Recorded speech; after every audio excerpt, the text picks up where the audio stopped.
Let's take a look at section 12.3. This starts off with rectilinear kinematics. So we're going to be looking at erratic motion, or in other words, non-constant accelerations, non-constant velocities, things like that.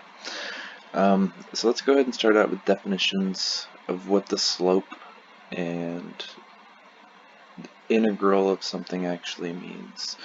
So I'm going to start out with good old position versus time graph. Position is a function of time. Okay, this could be erratic like this. It's not a constant line or a constant value. But what we can say is at any point, that tangent line, the slope of it is equal to the velocity. So on a position versus time, or position as a function of time, we can take the slope at any point. Say this is some point A. If we wanted to find what the velocity was at some point B, we figure out what the slope is there. So we can do that from a graph by literally figuring out what the rise versus run is, or you could actually take the derivative of the function. So what we get is ds dt is equal to velocity. So that was one of our first equations that we looked at. Let's look at if we have a velocity versus time graph. So velocity is a function of time, and this could look completely different. These don't correspond necessarily. Well, we learned that dv dt is equal to the acceleration. So in that case, the tangent line at any point on a velocity versus time graph, the slope is going to give us the acceleration. So if this was some A, it has some positive acceleration. At some point B, we would have a negative slope or a negative acceleration. Okay, let's look at what integrating these functions means. So if we had acceleration is equal to dv dt, that's just a definition I'm going to start with, and to work with this we would usually say dv is equal to acceleration times dt, and we would be integrating both sides. This gives us delta v is equal to the integral of the acceleration with respect to our time. This is our change in velocity,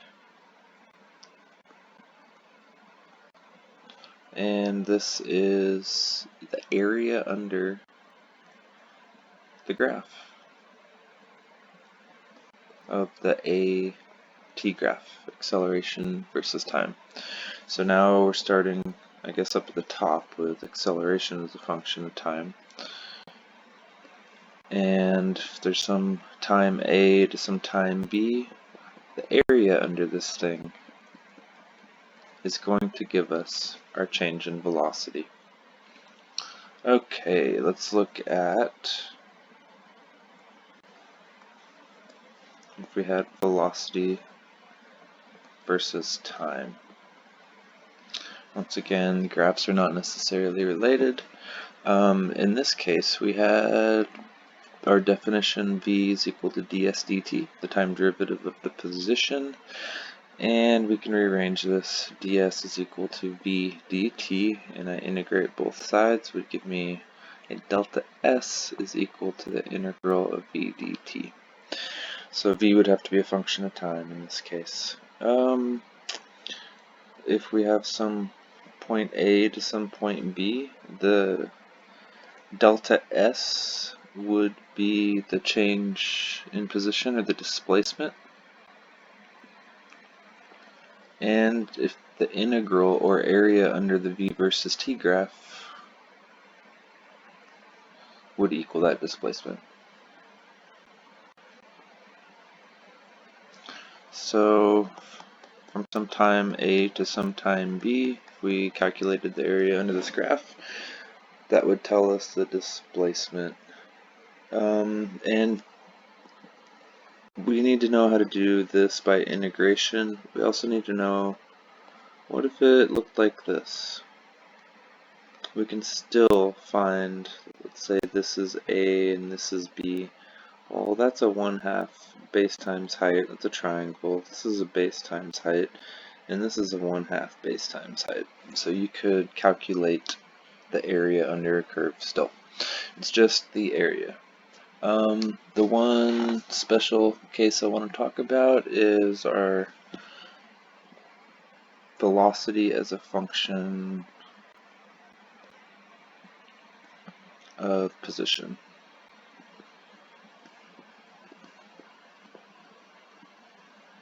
So this is kind of our Vf squared is equal to Vi squared plus our 2 times our acceleration delta x kind of stuff. This is for a constant acceleration though, but in this case the velocity is a function of position. Okay, so just draw a generic graph again. It's sideways parabola, or square root function maybe, and we have v and s. Now this one, remember we started with a ds is equal to v dv by eliminating dt from our two definitions. Acceleration is equal to dv dt, and velocity is equal to ds dt. Those combined give us this equation. This is one you should remember. Let's move this ds over to the other side. I get acceleration is equal to v dv ds. That's kind of a weird term. What is dv ds? That's the slope at some point on a velocity versus position graph. And so what we can say is, if we can figure out what the slope is, or the derivative of the velocity, and multiply it by the velocity, we get the acceleration. So this is an interesting equation that I think comes up in one homework problem. So the acceleration is literally the velocity times the slope of the graph, the v versus s graph. So think of it like that. Take a look if there's anything else in my notes in this section.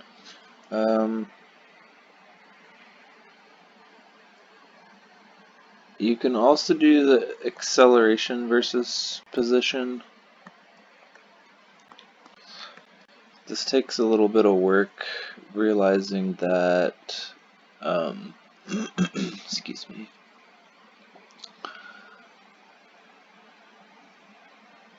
if we take the area under the graph,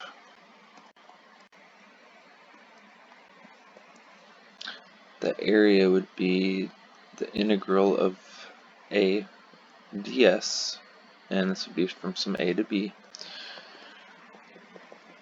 That area ends up being equal to 1/2 times the final velocity, or the velocity at b squared minus the velocity at a squared. Now I can't personally say that I have used that equation. I don't know if it pops up in any homework problems that I assign either. I know for a fact I have not assigned it as a test problem yet, but it's good to know. We're typically working with velocity as a function of position, not acceleration as a function of position, but it's still a thing. We still need to know how to handle it.